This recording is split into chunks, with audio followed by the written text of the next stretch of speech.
Nandun si Attorney Camora.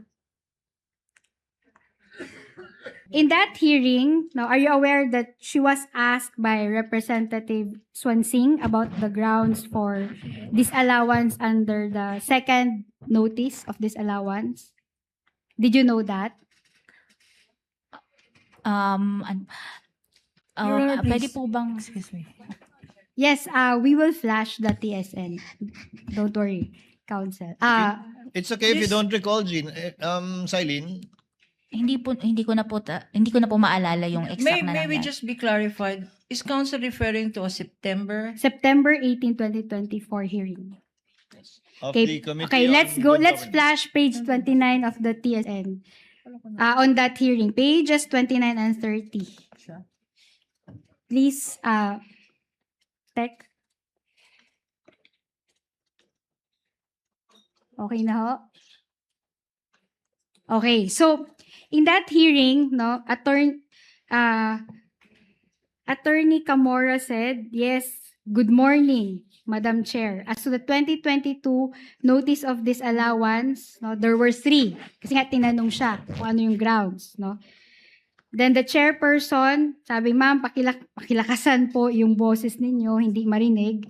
Ms. Camora, okay, there were 3 items that are part of the notice of disallowance.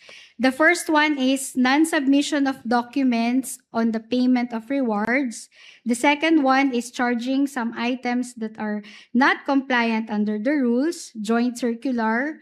And the third one is non-submission of the revised accomplishment report on the OVP to the 3 regulatory offices, which are the office of the President, the Senate President, and the Speaker of the House of Representatives. Because they submitted the original one and they made an amendment. And then Representative Swansing said, Mr. Chair, if COA, and then the chairperson said, please proceed, Congresswoman Swansing.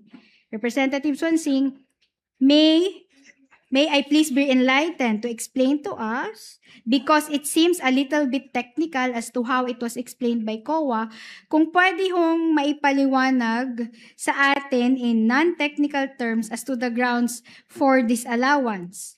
Okay. Chairperson, COA, pakisimplify, please explain it in layman's term.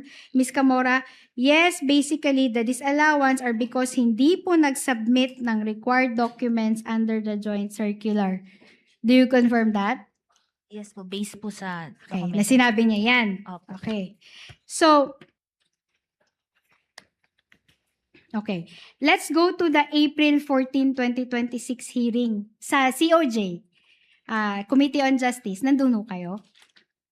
Opo, pero hindi ko na rin po gaano maalala yung Sige, specifics. okay lang. No?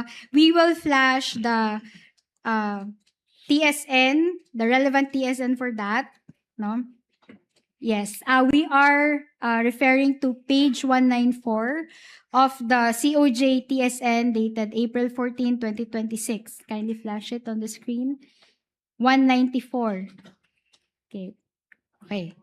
So, in that hearing, Representative De Lima asked Attorney Camora, no, if there's anything in the COA decision dated April 10, 2026, stating that the alleged misuse of funds, stating the alleged misuse of funds. Okay, just to lay the basis, no?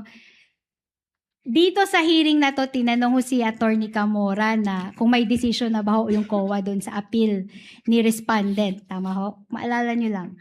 Yun po ba yung sa... April 14 na hearing.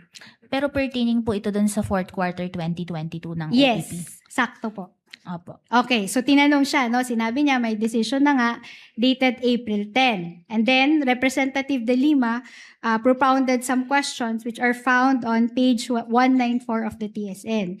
So sabi ho ni Representative De Lima, meron din hubang nakasabi, although I know, nasabi nga po, nilinaw po ng ating chair na let's wait for the copy. Yung talagang official copy of the decision. Although you have it already, but we want really yung pinaka-official in the sense na nandyan yung hard copy. Attorney Camora said, opo. Representative De Lima, ay natatandaan niyo ho ba kung yung decision na yan ay may nakasabi doon na mali talaga yung paggamit ng mga confidential fund